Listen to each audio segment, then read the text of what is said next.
So yun guys, ito yung ating Suzuki Espresso camping setup. Ayan. So meron tayong nabiling dito, comforter. Ayan. And may kumot kami, hindi na kami nag-uunan kasi hindi talaga kami sanay mag-uunan ng asawa ko kahit sa bahay. Tapos yan, meron tayong kumot. Yan, regalo pa yan nung kasal namin. Kulay puti yung binili ko kasi kapag puti, parang luluwang yung inyong space. Tapos, kahit anong kumot na gamitin nyo. Tapos ito, ating, ayan, storage. Meron tayong storage dito na sobrang aesthetic. Dito natin nilagay yung mga pagkain. Ayan. Meron tayong baong chichirya at mga suka kung mag-iihaw. Ganyan. Tapos yung tinapay. Yun. Meron din tayong, ito meron siyang bag kasama to.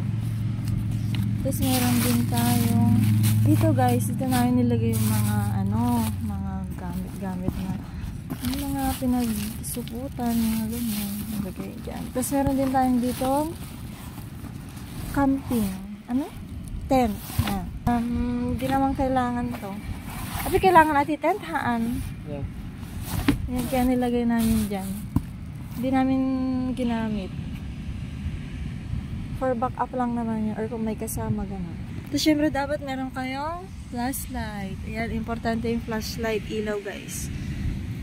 So dito naman sa side na to guys, dito namin nalagay yung mga yung mga gamit.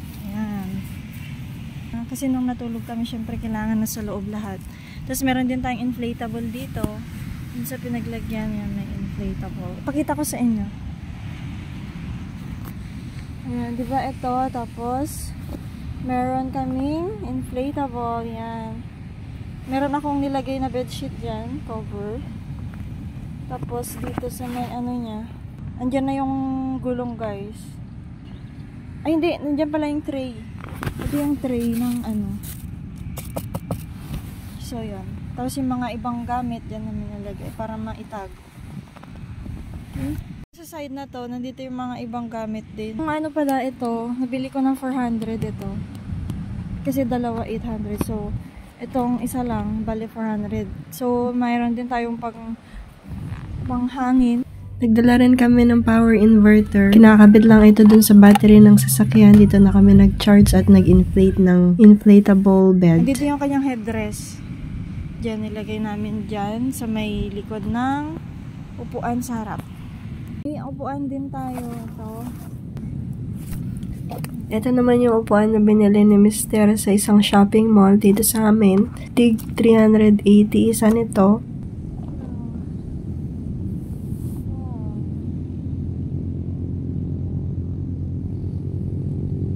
Tapos yung ating minimalist na storage box. Ginawa na rin namin table. Yan. Saktong-sakto pag breakfast at dinner. At saka bumili na rin si husband ng mug pair syempre. Tapos kailangan niya rin ng 1 galong tubig. Kaya kung ano yung prefer nyo. Basta ata yung binili namin yung pinakamalaki. Siguro mga nasa 15 liters. The more the better guys kasi walang mapag-iigiban ng tubig lalo na along the beach lang tayo.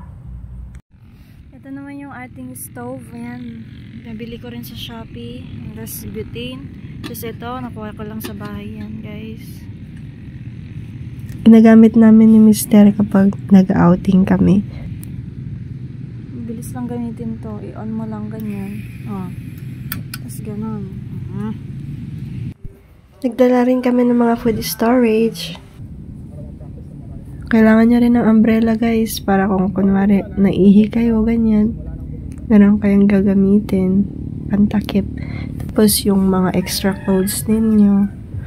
2 pares pwede na guys kung one night lang naman kayo. Tapos yung mga cards at mga yan, ilaw at saka pampamusic.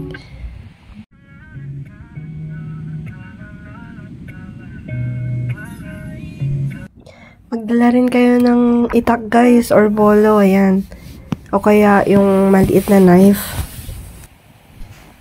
Ayan guys, ipapakita na namin sa inyo kung paano yung setup namin. Actually, before sana ng pag-set up namin i-video ito, kaso naubusan na kami ng oras dahil madilim na noon. Kaya, ito na lang pag-disassemble namin ang ipapakita namin sa inyo. So, ayan yung comforter. May kasama yung bag, guys. Ang kapal niyan. Queen size po ata yung nabili ko.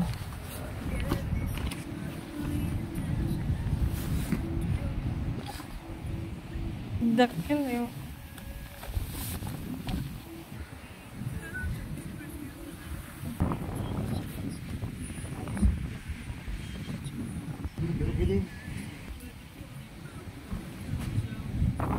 Ayan, may black na tela. Gagamitin sana yon na parang curtain, pero hindi naman kailangan. At ito, ayan.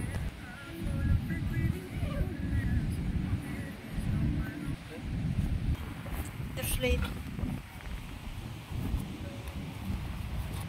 Dinedeflate na ni Mr. yung aming portable na higaan.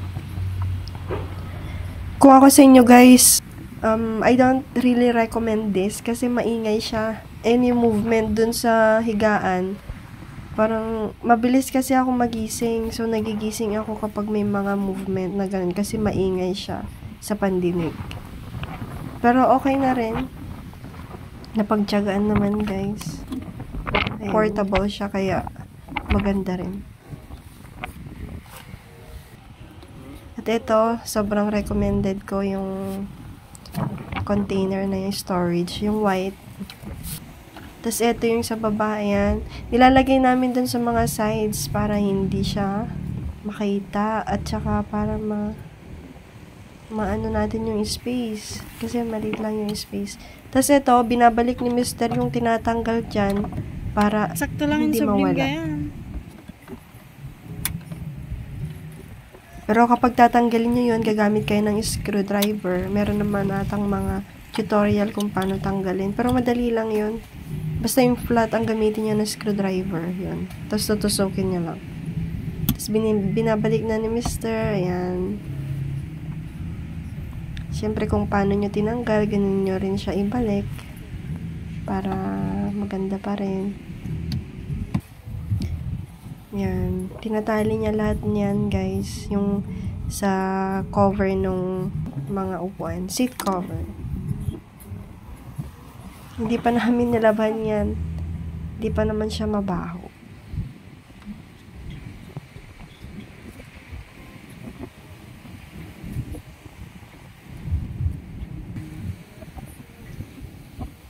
Simple build dito niya.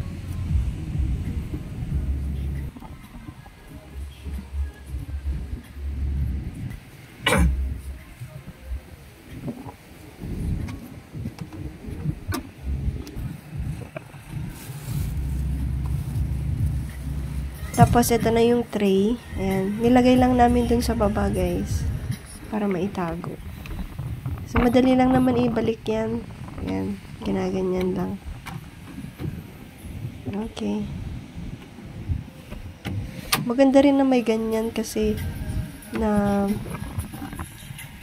ma-maximize mo yung space ng sasakyan pagka may tray ganyan.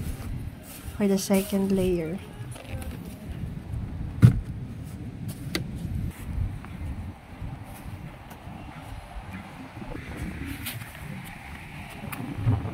O, diba? Saktong-sakto yung comforter dyan. Ang laki eh. Tibag ta. O, tapos dyan, sige.